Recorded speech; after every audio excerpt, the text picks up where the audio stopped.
游天下。那现在呢，我们在印度尼西亚的泗水。那今天呢，要去逛一逛香料市场，就是我身后这个巴萨。帕萨巴品啊，这个市场呢，始建于20世纪初，也算是泗水最古老的市场之一了。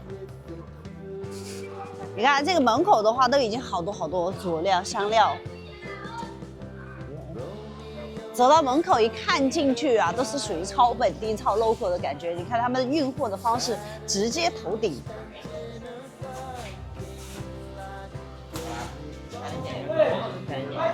这个两旁全是摩托车，整整齐齐的排放着。哇，有一点拥挤的感觉。狭窄不宽的一个市场通道。有种很繁忙的感觉，它是一个大仓库式的，顶部呢是非常欧式的这样的一个拱顶建筑。这个市场呢，我慢一点，这个搬货都是女人来搬吗？它这里，这个是什么族哦？这女人干活，男人呢？你看这个市场上面全是女人，这个才叫女人可以顶半边天，这个知道不？必须是一整片天，哪里是半片天？天哪！我在怀疑他们这个小身板蓄积了多少的力量，这个腰杆的话，能行吗？哎呀，这个大蒜皮满天飞，全部是开了风扇的。然后这个大蒜皮就飞在这边到处都是。这个市场呢，最初是由荷兰殖民政府设立的，也是为了促进当地的一个贸易和交流。所以我们现在可以看到整个的一个市场的结构的话，还是保留了以前荷兰殖民的一些元素啊在里面。你看穹顶的这种欧式的顶，然后加上很宽敞的这个市场。但是现在啊，因为商贩比较多，所以看起来的话，宽敞的市场道路并不宽敞了，很忙的感觉，很忙的感觉。你看，家家户户都开着这个风扇。从刚刚的入口一进来，我们差不多现在已经走了一半的位置了。这边看到主要还是卖大蒜的，你看都是一麻袋一捆一捆的大蒜啊！哇，你看这个女人真的是，我觉得她腰是铁做的。厉害，sorry， 真的，我天哪，那个前面的这一部分的话，全部都是一些没有店面的那种摊铺。走到这儿的话，就有一个分岔路了。分岔路这旁边一看就是有店面的了，走逛一逛。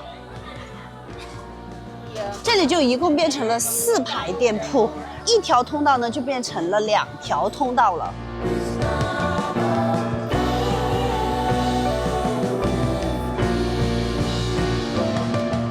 后面这边就卖的比较杂了，你看有瓜果、蔬菜啊，也有卖大蒜的啊，也有卖一些干货的，比如说那种炸片啊那些。哇，闻到鱼腥味了。后面的话，不出所料，应该是鱼巴萨。刚刚有一个华人婆婆，然后用中文告诉我们里面不能去了，然后有一点危险，估计说这个路很滑，让我们小心吧。鱼巴萨这边的话，感觉就已经关门了，可能他们已经早市已经过了，可能我们来晚了的感觉。他们现在已经进入了一个休息的状态。你看在旁边直接就是这样摊着就开始休息了。Is a fish? Fish? 干啊。猪米，啊，sail，盘沙，鱿鱼啊，鱿鱼，这边的话就是，鱼虾的那种海腥味特别重，再加上，因为是卖鱼卖海鲜嘛，地下有点湿的，就有一点卫生稍微差一点点。看，现在是当地时间早上的9点22分，他们已经完完全全的收市了。我估计要看这个市场的话，应该是早上7点钟之前。看到的东西都是这种没有见过的，我也不知道这个是什么啊，反正就是用纸。虾饼，不知道。你看这个有虾的吗？这个有没有虾呀？但是它放在一起肯定都是虾饼。这个呀，这个也是。这个是好。还有这种，这个也是佐料包这种，这些东西我所有都没有见过哎。这个是他们自己熬的酱，啊，这个店儿，龙虾耶，哦，龙虾糕，加利亚吧。哦，这边的话就比较冷清一点了，但是它很复古，在那边刚好光洒下来就很漂亮，在那里。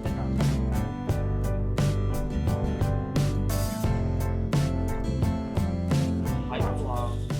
对不对，徐诺？天哪 ，so amazing！ 天哪！哎呀，把大哥都惊讶了。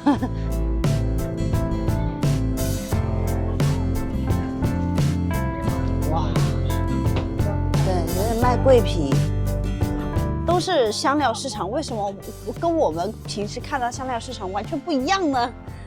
都大开眼界的感觉。你看这个，我是不认识哈，兄弟们，你们认不认识？认识的话可以评论区说一下。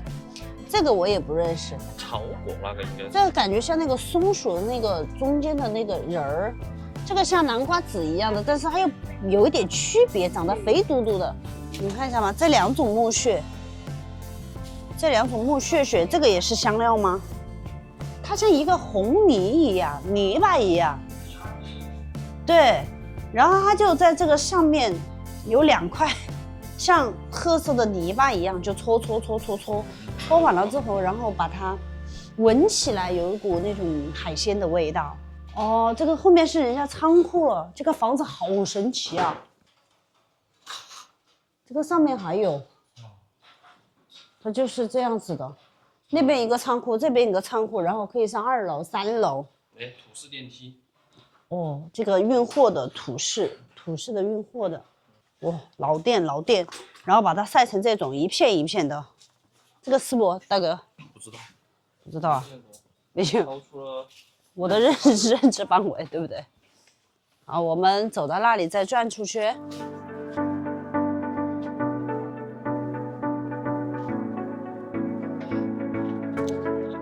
这个市场也经历了火灾和战争，然后被摧毁过。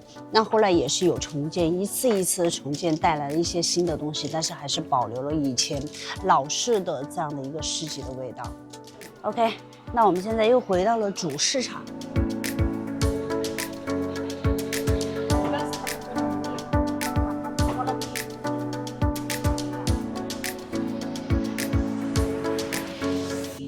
这里真的是一个不错的体验。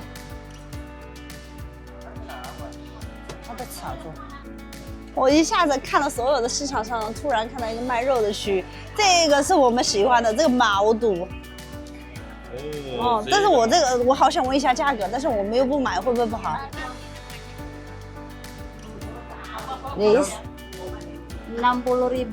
？60卢比。他是说这一整个毛肚60千卢比，那相当于就是30块钱人民币一整个。哦，我问他说哦呀 ，in China is expensive。哦，他都已经很惊讶了这个价格，我真的好想买哈，但是我们没有办法。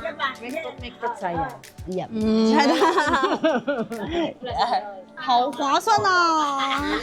好想买呀！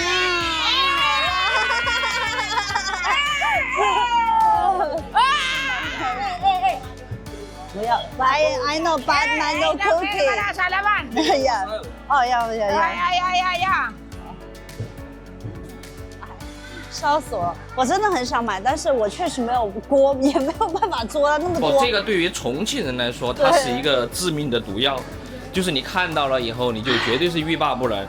可能其他地方的朋友还没有这么大的渴求和欲望，但这个对于重庆来说，就是火锅之王。对，毛肚、鸭肠、鹅肠，火锅之王。1 kilo 啊，15，他直接给我们切开了。他让你试啊，你这个太热情了。那我不买的话，是不是有点不好意思啊？买一点吧，本来我还说有点小。买嘛。try one。Thank you。哇，是很新鲜。外面是不是也是呢 ？Tomato so small 。我其实最佩服他们的这个市场的一点就是，东西很多，让我开眼界，我没有看过。第二，大大部分是女人呐、真的。说实话，我们家杨大哥都扛不起。你能头顶2包这个大香料不？今天回去你个人背2个包包。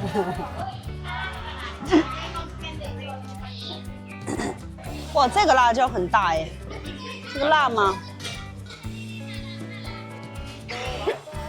？Yeah, go go yeah。中间全部是一些蒜皮，然后又加这个风一吹，到处都是咳嗽的声音，我也受不了了。现在走到旁边的这一个小的通道，好，我们逛一逛，走一走。好，可能拿来泡。我动作很娴熟啊。时时刻刻都要注意到人。来，啊，你看又那么多香茅。这他们也卖豆腐。豆腐买豆腐呀。买豆腐。OK， 豆腐ini。豆腐呢，可能是这个市场上面为数不多的中国带来的商品了。好，现在我们进到一个小吃摊，但是都已经关了，只有这一家开着的。好，走啊！我们不是看到很多卖蒜的吗？实际上它这个其实有点像洋葱，你看，特别小，但是它是那种洋葱一层一层的。表面看起来它和大蒜和蒜瓣是一样的，但是呢，你看这个，是吧？和蒜瓣是一样的，但是它不是大蒜，它是洋葱。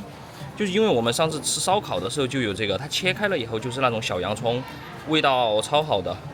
你看嘛，它不是那种蒜瓣，你看这里就很明显了。你把外面剥开，你看这里就很明显了。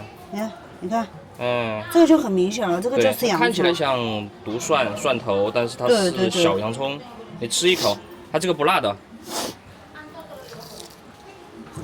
妥妥的洋葱，来看一下中间。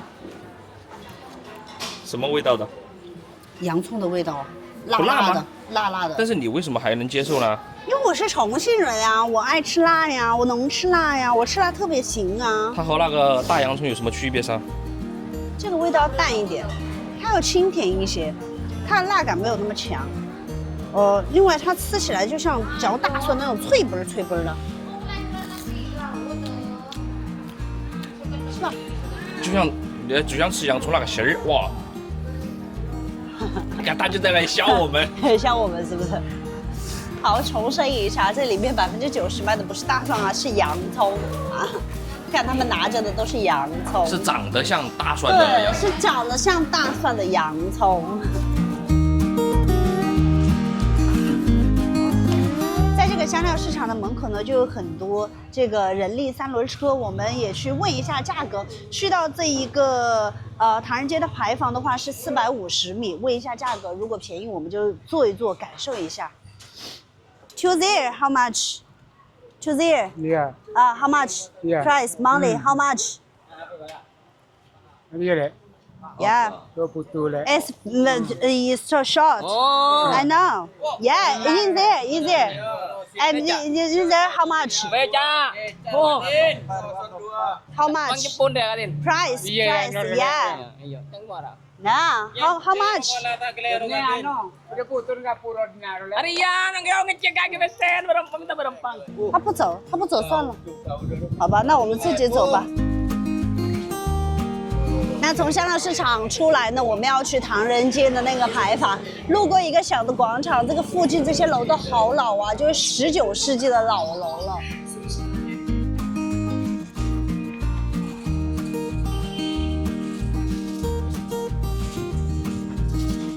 啊，这边看到有一个小的市场，本地市场，咱走一走。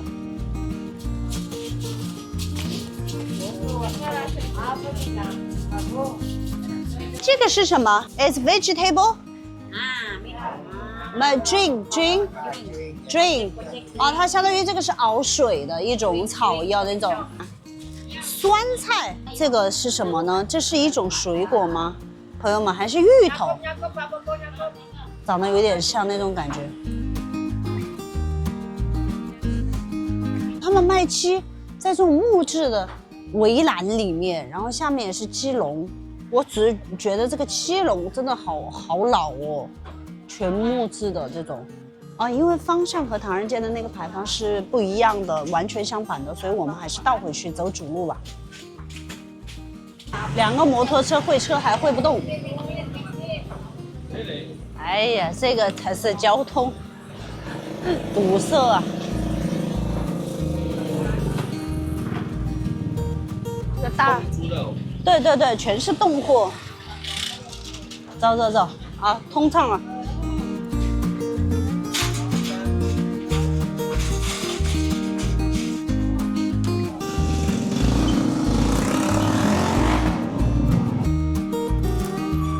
世界的大事儿带你游天上。那现在呢，我们是在印度尼西亚的泗水。那泗水呢，也是印尼的第2大城市。今天我们要去逛一逛泗水的唐人街。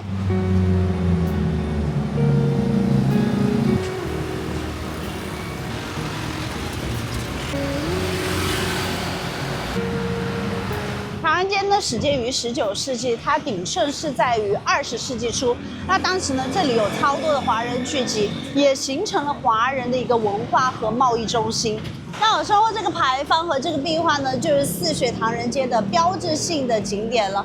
接下来我们就从这个牌坊开始出发，沿着这一条华文招牌最多的这一条街一直走。那其实，在 Google 地图上面，它还有一个 Chinatown 的一个标志点，我们就沿着这边一直走，看走到那个 Chinatown 的标志点的话，看有没有什么区别。那这条街呢，用华文打出来的还有一个名字叫日本花街。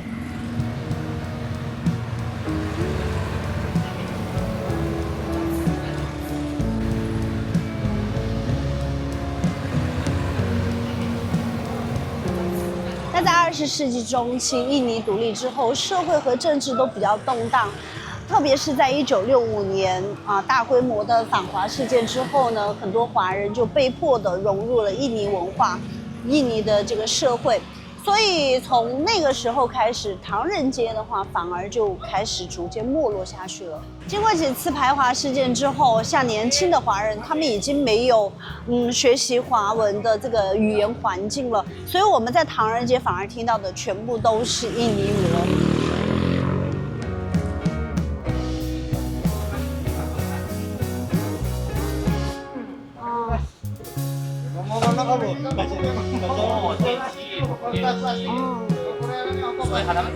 他们现在是土电梯，上面有一个工作人员在拉着绳子，然后把绳子拿下来，然后下面把货物捆着，然后他在上面直接拉就可以了。你看，就可以了。你看，加一看3个还是要3个人一起来，因为货物可能比较重一点。上面就有人接。科学。整个建筑的话是保留这个骑楼的建筑风格和传统。你看下雨刮风这里都不用怕的。这卖机油的，这是换钱的。随着中国国力的增强，两国贸易加深，那中文呢也被专业人士和学生认为是一项很重要的技能。现在在泗水和雅加达也开设了很多有学习中文的学校和机构，所以中文在印尼的学习和应用的话也有所增加。像我们现在在泗水的唐人街看到这一整条的唐人街上面的华文招牌，说实话还是觉得很兴奋、很熟悉的感觉。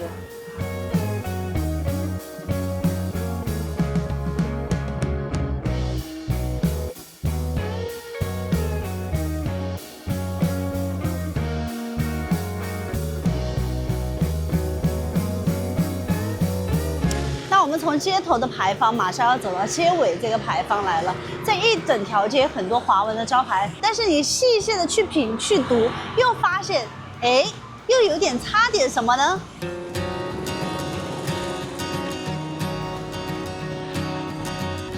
哇，这个全部是卖机器的，这里还有卖拖拉机的。它这个一个头就是一个拖拉机的拖头。台和机械贸易公司，超大的店牌，叫泗水宇宙机械公司。我说实话，真的这个老板，我为他勇气可嘉呀。我还说他压不住这个名字，这个名字气场太大了。我一看上面俩龙在这儿，那没问题啊。因为华人取名字的话，一般的话还是要去讲究一下金木水火土，讲究一下五行风水的。一般不会取特别大姓的名字啊，因为怕压不住啊。月饼啊，这个是卖。他是卖月饼的，而且他是一个本地印尼人卖中式的这个月饼，非常标准的传统的中式月饼。对，你看，这个是五仁的、豆沙的、豆沙蛋黄的，然后这个是喜沙的，然后芝麻的，这个太多了，我最多吃这么1块我都饱了。他能不能把月饼改良一下，做小一点，做不同的口味？到街尾这边的话，很多都是卖这种机械的，这应该是一个农机类的东西吧？哦，这个是拖拉机啊！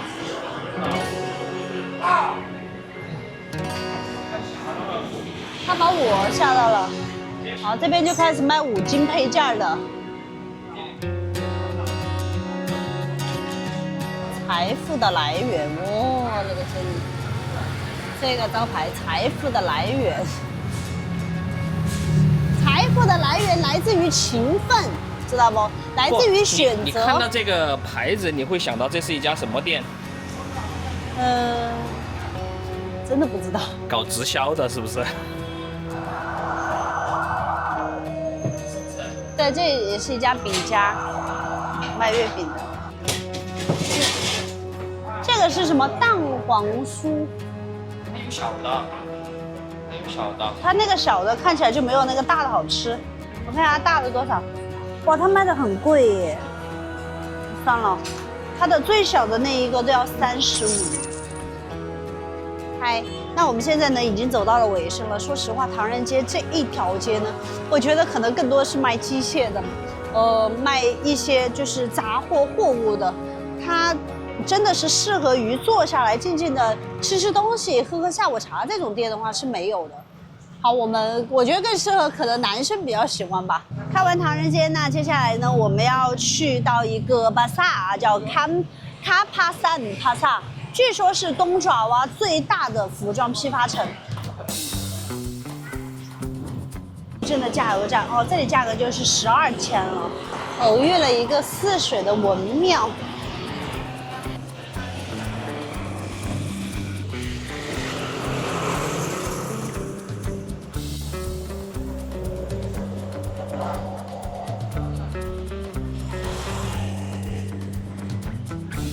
帕萨啊，我们现在已经到了。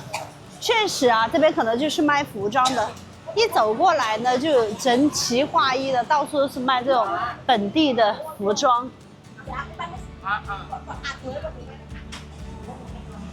还有这种简易楼梯上2楼，要不我们就直接这样上2楼看一下吧，看有没有咖啡馆可以喝个咖啡休息一下。哦，这里有楼梯耶，上吗？哇操，这个楼也太老了吧！这感觉哪里是现代同一个世界啊？哇，一共是3层，底下1层，中间1层，上面最顶上1层。这，然后主要还是卖衣服、箱包、首饰，然后最底下1层的话，有一点点的吃的。我们看一下有没有我们要吃的吧。那里有卖饮料的，对的那种。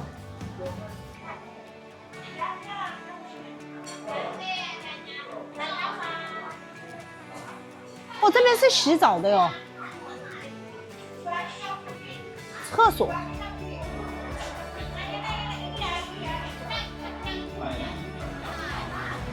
我没有，还没做好。新鲜的。哦，灯看起来，他去理潮白去了，理白去了。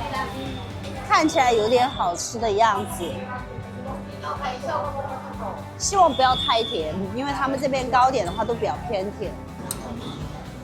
然后现在它从中间把它化开，然后下面它是一个炉子，因为我只买了一个，如果2个它就直接对折，我买一个的话，就中间分开，然后再对折。它其实粘的有点紧，下面你看是那种椭圆形的半凹形状的，看起来的话是印尼的一个什么美食。这个价格的话是5000一个，就人民币算起来就2.5块。尝一尝吧，没有吃过。它加了一些白糖、椰蓉、黄油。哦，好烫！哦，都不给。哦 ，Thank you。好。它也要一个蛋烘糕的那一类型，你看，它是把它叠在一起的，很香的椰蓉的味道，其实还可以。面粉椰蓉，但是我不知道为什么，我以为是甜的，但是它吃起来是咸的。他们这个商场就是这样子，推一个小摊儿、小车，沿街的话可以卖吃的、卖吃食，还是挺不一样的。在最 local 的店买最 local 的这个罩衫，因为我们想买一个这种衫来套头，这个头巾，然后呢我们要去火山，他就可能以为我是本地人，他就不知道我收钱了。大家说有没有可能？这里也叫棉花市场。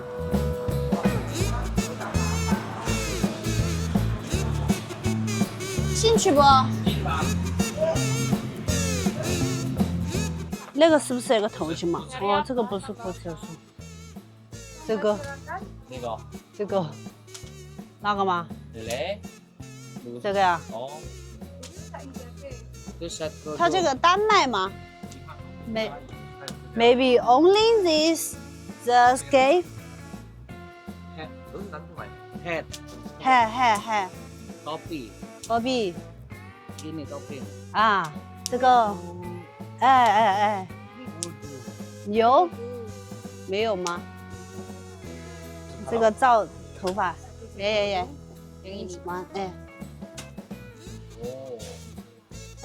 我不要衣服，我要这个。Yeah， 我试一下。I try。人家这个是 Zara 的。不然你说什么，反正听不懂。那个啷个戴哦 ？How many? Maybe you give me try. 啊。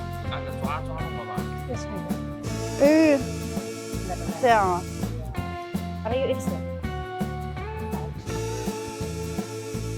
Ya, tapi sih wow, amazing. Maybe have the mirror? Nggak ada. Mirror? Nggak ada. No mirror. 可以。这个是什么样子吗？可以。你把那个手机给我录起来。贵不贵嘛？很好。很好啊。这是什么样子吗？就这样啊？啊，全部防晒了。这个颜色是不是？是这样子的吗？哎，里面还可以放个灯灯。Muslim， yeah Muslim。150啊 One. Oh no this, only this. Oh no separate.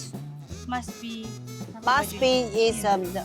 哦，他是必须要买这个衣服然后配，他如果单买这个就不可以。他要150，单独买这个头巾在哪里可以买到？Adanya ada di atas atau bukan di pasar ini. Kalau jilbab aja ya. Di sini tidak jual yang jilbab aja. Adanya itu di atas itu pun jarang. Adanya di pasar lain, bukan di sini. 头巾是没有的，不管上面还是下面。这个市场里如果有头巾的话，这里不只卖头巾，就是上面的监狱的另外一个市场不在这里。还有花的。啊，他说有花。那我们再走走。那我 turn around, look around. I want this. 因为它底下还有一层是下楼嘛，这个楼梯的话好有这种年代感，感觉像上个世纪一样。这个绝对是一栋老楼，老的不能再老了。你看上面这个墙皮都已经掉成这样了。2楼也是卖一些服装的，主要有一些小朋友的衣服了在里面。啊，2楼感觉是儿童服装区、球服。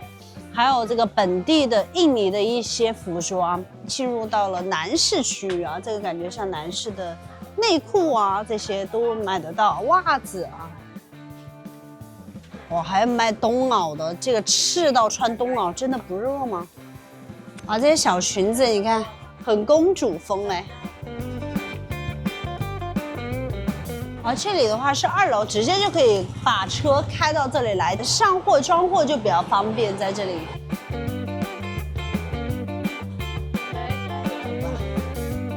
这里还有一个小楼梯，铁质的这种铁栏小楼梯还可以上。小猫在这里吃东西啊，含了一块鸡肉，是不是，宝贝？哇，这上面还可以上。2楼走到3楼，3楼走到4楼这边。This is yeah. Ini anak-anak dah. 啊，ibu啊。Ya, orang tua. 要弄出来。把它剪一点，有点勒。哦，这个我选了一个蓝色，看一下。这个是人家做批发的，他一个还不卖，然后我们说了很久，然后他才答应，就是一个卖给我们。啊，这个头巾的话，刚刚忘说价格了，25千一个头巾，对吧？拿着吧，当防晒也挺不错的，还蛮异域风情的。走到这儿，有时候拍照也当一个道具了。This body how much？ 啊，15。差不多啊，它这个巴迪的话，这边就是45，应该我估计的话，讲价40、35，40应该差不多，也就是跟在万隆买的那个价格差不多，而且这一个的布料的话也还可以啊，这个也是。它这里的话主要是批发为主啊，就是如果你在这里卖巴迪呀、卖一些民族服饰，它价格其实会很便宜，但是有一个比较 bug 的点是在于你可能必须要买2件或以上才可以，你如果1件的话，人家要么直接不卖，要么就要加价卖啊，你要跟他又要讨价还价，又要说很久。像我买这个头巾就是这样子的。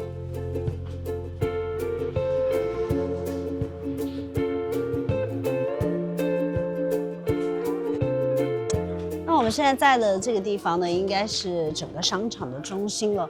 抬头看啊，都可以看到这个顶棚，它全是这种钢架结构的。一看以前应该这里是一个仓库的样子，真的好老好旧了。你看上面的这些晃啊，这个铁栏都已经全部都生锈了。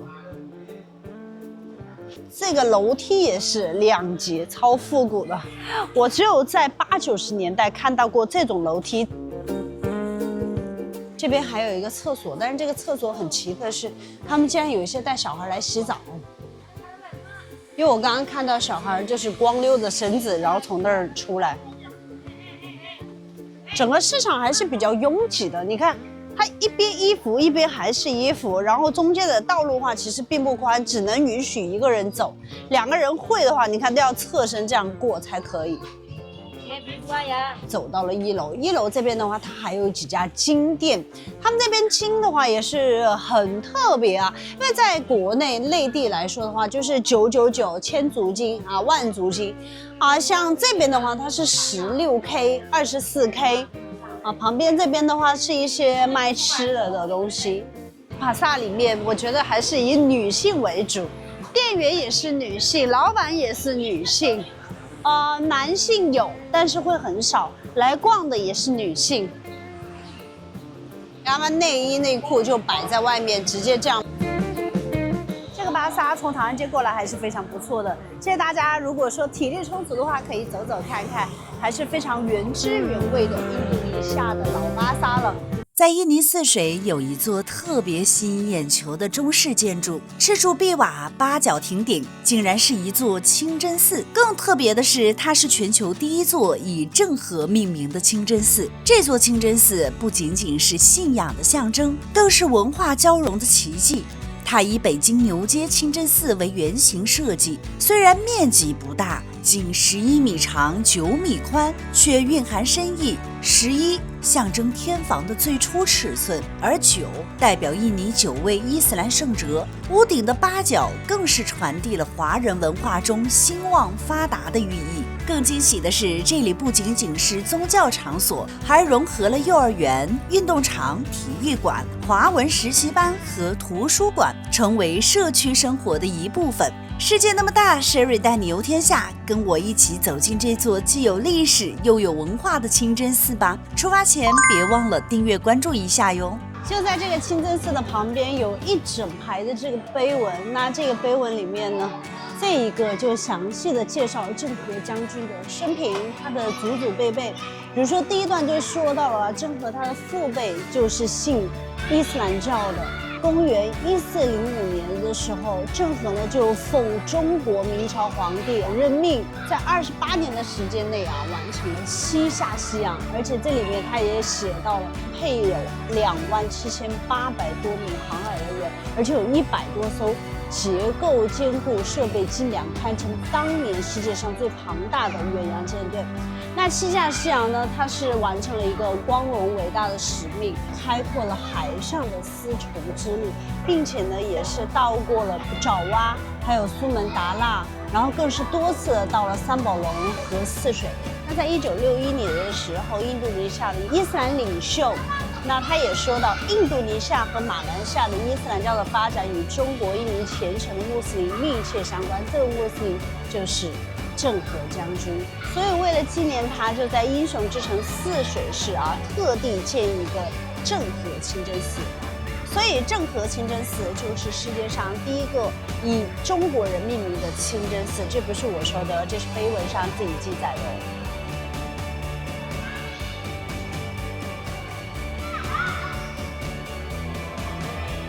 那这里有一个关于清真寺的一个简介，你看，在2001年的10月15号，在泗水这里举行建造，就那个时候才开始建造的。它是仿造的是公元996年的北京牛街清真寺，在03年的5月28号，然后落成。那这个呢，就是郑和清真寺也是我看到最特别的一个清真寺，因为它是纯中式的这样的一个样子。虽然这个清真寺不大，但是就是古色古香，很有熟悉的感觉。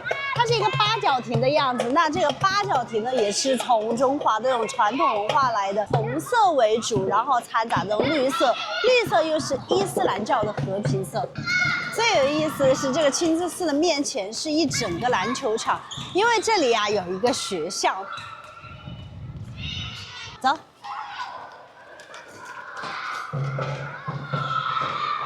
那在这里的话，就可以看到郑和的船舶，看，郑和大将军。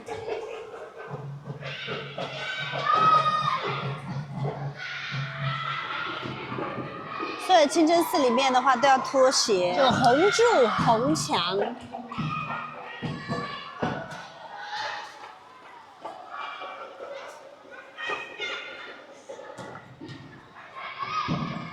这个方向就是朝着麦加的方向。它里面的话，八角亭顶上的话就区别于一般伊斯兰教上面的圆穹拱顶，然后就用的那种尖尖的，你看一层一层的，又比较有层次感。伊斯兰教清真寺里面的话，地毯肯定是要有的，因为他们很爱干净，然后所以鞋子要放在外面，然后徒步走上来。这个清真寺其实很小，从那儿上来的话，就只有这样的一个主台，而且这个主台的话也不是特别宽，相对于其他我们看过的清真寺，这完全感觉都是不一样的。有种中西结合的感觉，有种印尼和中华的元素交织在一起的一种文化交融的感觉，神奇。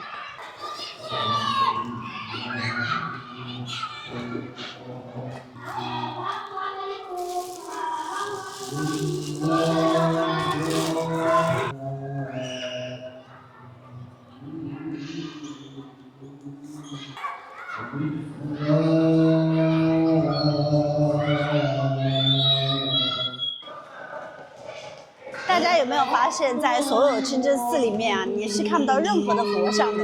这是因为伊斯兰教呢崇尚的是万物非主。那这里面就有意思了，下一句什么？唯有真主。现在的话应该是上课时间，小朋友们应该是在上一些什么音乐课体育课你看老师带着，有几个班在篮球场上面就已经开始运动起来了。走，我们去看看他们上课的样子。好，这边是在上音乐课。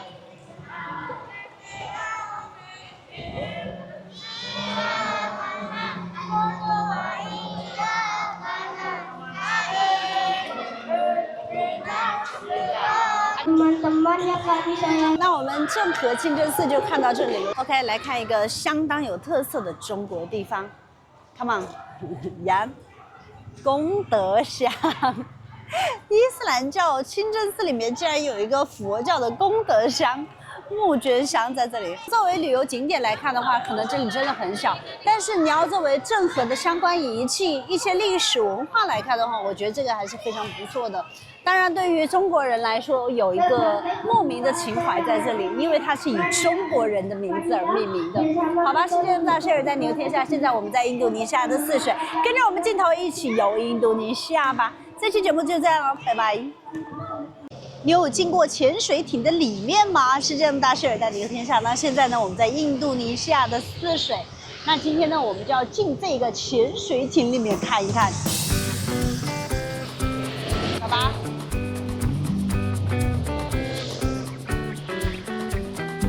How much one person? 15。50 15一个人啊，就是相当于人民币7块5。他说可以进去，如果说不进去，我就来找他退。那这个潜水艇呢，是1961年的时候苏联卖给印度尼西亚的。这里有块碑，上面有记载相关的一些事情啊，但是我不认识，因为它全部写的是印度尼西亚语。它这个潜水艇还有点乖耶，就像那种鲨鱼一样，又像一个枪的样子。你看前面的那个样子像一个大金鱼，它不是那种特别尖的。鱼雷呀，哎，鱼雷是干什么的？就是打出去鱼就不来了吗？这还有一个超大的锚，铁锚。这个的话，我觉得就适合什么呢？这种军事爱好者。对，军事爱好者、军事发烧友，一定不容错过的。有没有种探秘的感觉？有没有一种好奇的感觉？我是反正有的哈。来，自己开门呢？他自己开门的，这里面是自己开门的。哇！哇！我一进来就被这精密的仪器给惊讶到了，我天哪！这个精密个屁，这是苏联的，苏联和精密就不搭边儿。来，这是4具鱼雷发射管。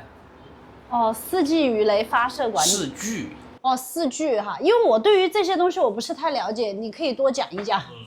这玩意儿这么大，多少人来盘呢？它不要，它这里有链条的嘛，你看到没有？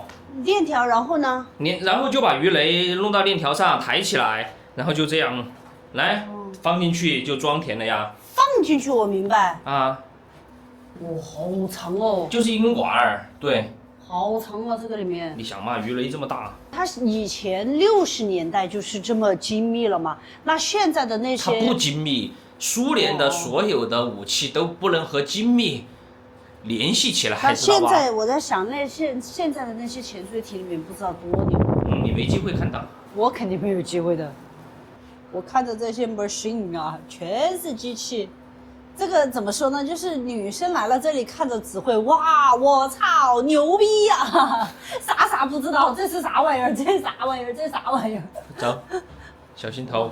我没有那么高，好不好？啊，这边就是他们的宿舍，是不是这样可以理解？对。就是睡在这里，一共就6人宿舍间。所以人家就都是说潜艇兵是最累的，也是福利最好的。你看人家一个床，它这个也太窄了吧？对啊，就这样。这个空间好窄哦，真的只能睡觉哎。啊。他坐都没有办法坐。这边有一个桌子的吗？这个桌子能装多少啊？这个也装。这是当时的，应该是不是？可能吧。官兵。它在水下应该会比较凉快。这根干什么了呢？装水装东西嘛，反正就是杂七杂八的管道。你懂不懂哦？我咋知道它什么管道？那你进来干个屁啊！你看，这是厕所吗？哦，这是领导房间。领导单独的房间，这里就有个柜子，有个床，其实看起来还是很简陋。这里还有个桌子。还是很简陋的。人家至少有个单间儿噻。这么短啊？这里有一个小房间，这个房间像配电箱一样，但是我不知道这个是什么。有人说还可以转，这个东西可以摸不？他抓走糟了，这个转不回去。这个是什么肉？还有这个，兄弟们原谅我啊，我真的是这一个方面的知识荒漠哈，军事上面什么都不知道。这个 Yes, OK, you first。看一下这个游客怎么过的，要钻过去。我操！哎呀，好费劲啊！你一看就不能当一个潜艇兵，太臃肿了。你看这里，这还可以动，这个还可以动，你看还可以转，你转吗？往下。这是啥？就是自爆。自爆。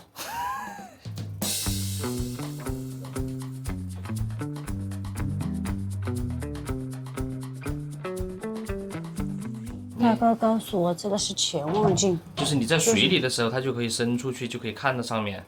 嗯，我看到了有鱼。还有什么吗？还有房子。有个屁！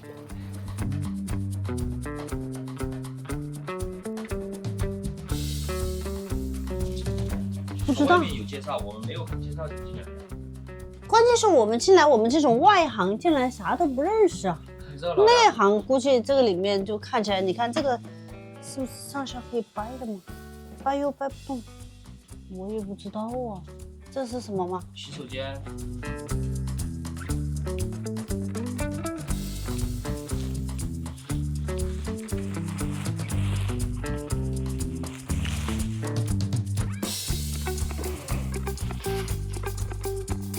这里。好了，这边呀。这边就是吃晚饭的，人家人多嘛。Dinner room。这里还可以看 CCTV， 这里是 kitchen。哪里？料理台。我操，这么小！我猜的。他妈天天吃三文鱼哦。这是工作间，你看嘛，这是发动机，发电的应该是。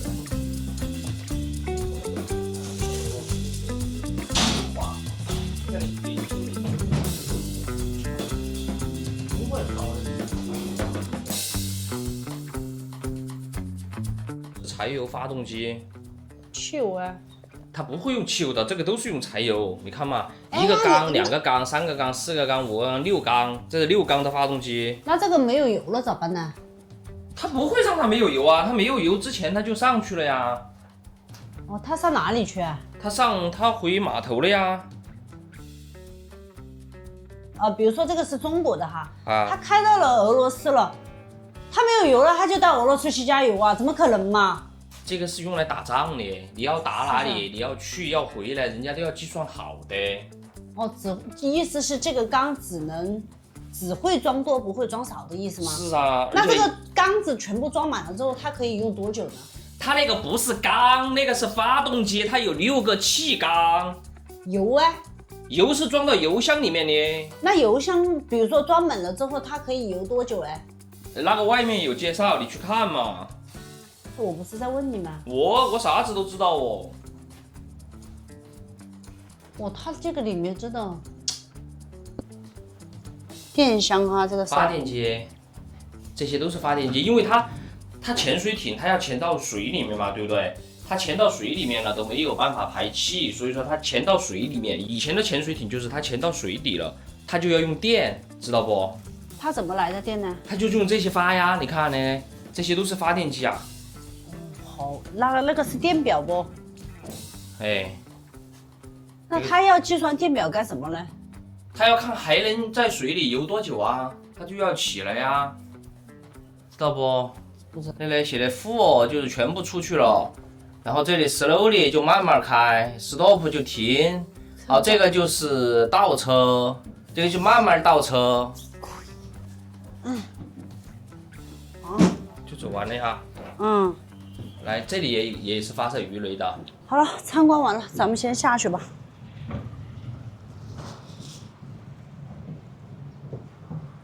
走，潜水艇看完了，旁边好像还有点东西，我们去。他说还有一个 video drama。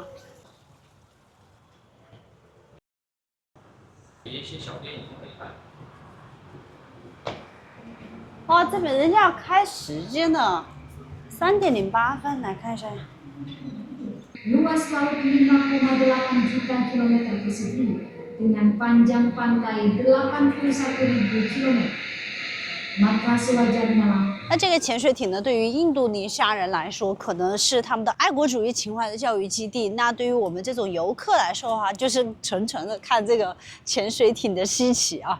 外行看稀奇，看的还是一个热闹。很多东西我们也不是太懂，也不是太了解。那接下来的话，我们就继续出发，我们的下一站马浪啊。Hello, want to choose station Waru 3051。哦，没有了哈。它最早的一般是6:45的，连站票都没有了，也买不到。然后我们现在只有右轿车。3:51的是 sold out，就是卖完了，它就不允许我们再买了，连站票都不行。我们3:51这个车是最好的，因为现在才3:25嘛，所以我们现在只有打车。其实坐火车过去是最方便的，2个站就到了，而且不堵车。Much later， 所以我们现在就灵机一动，哎，我们可以买6点钟的票，但是我现在就进去上车，这样的话我就是站着，我也可以啊。因为我刚才去问了检票的人，他检票的他是没有票，也是不让我们进去的，所以我们就选另外一种方式，看一下能不能行。就现在买了一张6点钟出发的火车票，然后进站，看能不能直接上到3点钟这一趟车，因为其实才2个站，我们就站着就可以了。我们现在就已经有票嘛，我们现在就已经进来了。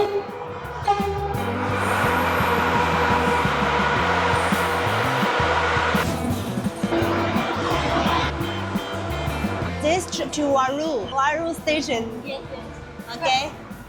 好，我们就顺利的坐上了正确的车。其实这一趟车上面它是没有分特别明确的座位号在车票上面的，然后上来之后你看着位置就直接坐，如果没有位置的话站着也可以的。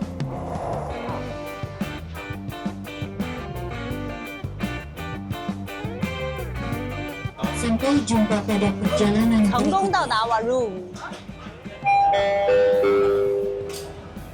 你看嘛，它那个出来又不检票，上车也不检票。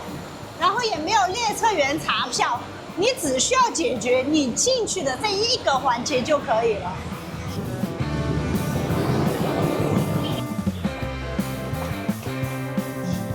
好，我们现在莫名其妙的就上车了，最主要是上车了，还没有坐下来，它就已经发车了。然后票价是25千一个人。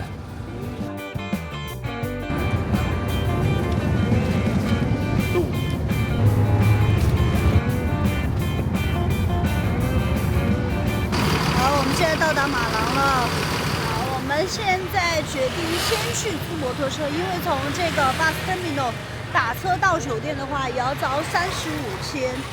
因为本来我们也计划要租2天的摩托车去火山和瀑布，那就要不就直接在这边租了之后最后还也是在这里还，就节省了所有的交通费用因为我们最后回泗水的话，也是在这个 bus terminal 坐。现在要走600米过去看一下那个租摩托车店。现在时间是蓝调时刻，整个天都是红红的。刚刚来的时候已经看到了火山了。刚刚我还问了一下大哥，我说他这个因为要收门票嘛，火山，然后我就问，那晚上凌晨走的话，我们去看日出是不是就不会收，人家就睡觉呢？他说不会，24小时的，80%的人都是凌晨3、4点去。跟着地图导航呢，在人家自己家里面的，然后他要对，然后家里面的这个摩托。155. Only 125. 125 cc. Yeah, 125. Do you have like a 160? 125. Yeah, well, I miss 160. Yeah. 160 cc. Big more. No.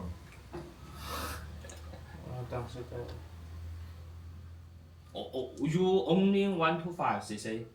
Yeah, 125 cc. Yes. I mean do you have a 160 cc? 160. Yeah. Oh no. No. 本来是125天，但是他说要去 Bromo 还有那个瀑布，他就要多收30。好，我们现在又出来去找另一家，还好两家隔得不远，到了，两家隔得差不多只有200-300米的样子吧。他们还在洗车。啊，第一步要先注册 WhatsApp， 本来之前有的，但是有忘记了，所以又只有重新注册一个。没有 WhatsApp， 然后他联系不上我们的话，他就不会租给我们，这不是钱的事情。我们想要那个大排量的160cc 的，网上的一个价格是150。好，这个就是我们租的小摩托车。其实看起来的话，后座应该坐起来蛮舒服的，因为它很宽。价格已经谈好了，就是按网上这个价格150一天，然后2天的话是300，但是他没有说这个去火山这个事情，我不知道是怎么一个情况。Yeah, hot. Easy. Oh, Temburina. You know? I know. Okay. This is no problem. No problem. This one, break. I see. 哇 他两个刹车它不一样，所以说我在给他说，他们要知道这个问题。驾照给他，然后我说警察检查的时候我好给驾照，他说不用，他到时候给我一个密码条什么的，然后警察检查我就把条子给他就可以了，所以我就把驾照给他。300 or DJ Osmo. Yeah. This one. Oh. Yeah. 加满加50。50刚好。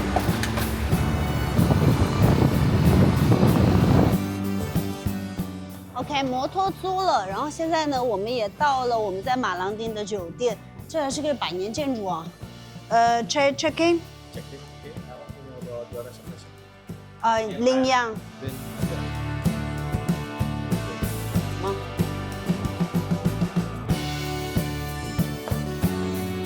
这个百年老建筑啊，就是没有电梯，要爬楼梯。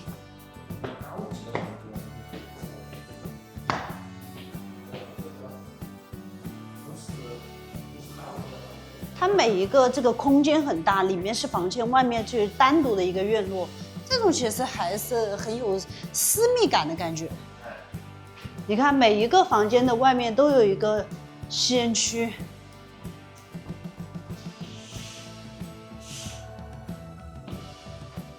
OK， 哇，啊，大小还可以，干干净净的，反正就是。